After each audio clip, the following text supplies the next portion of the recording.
हल्लाबोल भारत न्यूजमध्ये आपलं सर्वांचं स्वागत आहे। मध्य प्रदेशातील रीवा जिल्ह्यात वादग्रस्त जमिनीवर रस्ता बांधण्यास विरोध करणाऱ्या वहिनी मेहुणीला जिवंत गाडण्याचा प्रयत्न करण्यात आला। मानगाव पोलीस ठाणे हद्दीतील कोठार येथे शनिवारी गोकरण पांडे रस्त्याच्या बांधकामासाठी मुरुम टाकत होते। यावर आशा सुरेश पांडे, आपली मेहुणी ममता व पती जीवेशसह घटनास्थळी पोहोचले। दोघी महिलांनी हायवा चालकास शेतात मुरुम न टाकण्यास सांगितले। दोघी हायवाच्या मागे जाऊन बसल्या।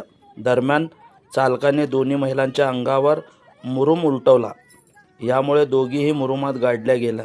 त्यांना जिवंत गाडण्याचा प्रयत्न झाल्याचा आरोप आहे। कुटुंबियांनी गावकऱ्यांनी घटनास्थळ गाठून दोघींचीही सुटका केली व रुग्णालयात हलवले।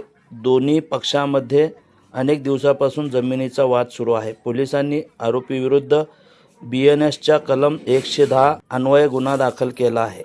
यापूर्वी महामार्ग चालक प्रदीप कोल यांच्यावर गुन्हा दाखल करण्यात आला होता। आता महिलांचे सासरे गोकरण पांडे व दीर विपिन यांनाही आरोपी केले आहे। दोघेही काका पुतणे आहेत।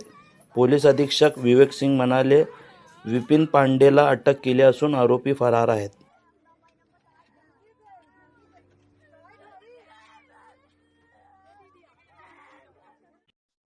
आपल्या शहरातील ताज्या घडामोडी पाहण्यासाठी हल्लाबोल भारत न्यूजला सबस्क्राईब करा आणि बेल आयकॉन प्रेस करा।